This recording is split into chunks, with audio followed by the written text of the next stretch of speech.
ಕೆಲವೊಂದು ಬಾರಿ ನಮಗೆ ವ್ಯವಸ್ಥೆ ಬಗ್ಗೆ ಮಾತಾಡೋದಕ್ಕೆ ಬೇಜಾರಾಗುತ್ತೆ. ಯಾಕಂದರೆ ಸರ್ಕಾರಿ ಅಧಿಕಾರಿಗಳು ಸಂಬಳ ಪಡಿತಾ ಇರೋದು ಯಾಕಂತಲೇ ಡೌಟ್ ಬರುತ್ತೆ. ಇಲ್ಲಿ ನಿಮಗೆ ಇವಾಗ ಕಾಣಿಸ್ತಾ ಇರೋದು ನಿಮ್ಗೆ ಗೊತ್ತಿರಬೇಕು, ನಾನು ಲೈವ್ ಮಾಡಿದೆ. ಆಶ್ರಮ ರೋಡ್ ಫಸ್ಟ್ ಕ್ರಾಸಿಂದ ಒಂದು 10 ದಿವಸ ಹಿಂದೆ ಒಂದು ಫ್ಯಾಕ್ಟ್ರಿಯಿಂದ ಉದ್ದಿನ ಹಿಟ್ಟು ಬರ್ತಾಯಿದೆ, ಅದರದ್ದು ನೀರು ಬಂದು ಜಮೆ ಆಗ್ತಾಯಿದೆ ಅಂತ.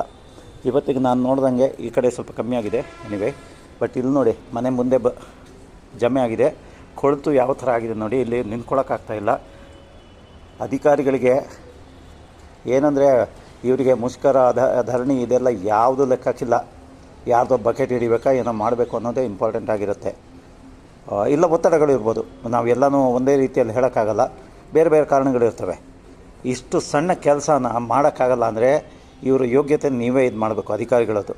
ಇದಕ್ಕೆ ಸಂಬಂಧಪಟ್ಟ BBMP ಅಧಿಕಾರಿಗಳಿಗೆ ಫೋಟೋಗಳು ಕಳಿಸಿದ್ದೀನಿ. ಇಲ್ಲಿ ಇದ್ದಾರೆ, AW ಇದ್ದಾರೆ, ಇವರೆಲ್ಲ ಏನು ಮಾಡ್ತಾಯಿದ್ದಾರೆ? ಇವರಿಗೆ ಇಲೆಕ್ಷನು ಅದು ಇದು ಆ ಡ್ಯೂಟಿಗಳು ಯಾವುದು ಸರ್ವೆ, ಈಗ ಒಂದು ಸರ್ವೆ ಶುರುವಾಗಿದೆ, ಇವರನ್ನೆಲ್ಲ ಬಳಸ್ಕೋತಾರೆ. ಜನಸಾಮಾನ್ಯರು ಪ್ರತಿನಿತ್ಯ ಸಾಯಬೇಕು. ಇರಲಿ, ನಾವು ಇದನ್ನು ಜನರ ಗಮನಕ್ಕೆ ತರ್ತಾ ಇರ್ತೀವಿ. ನಿಮ್ಮ ನಿರ್ಧಾರಗಳು ನಿಮಗೆ.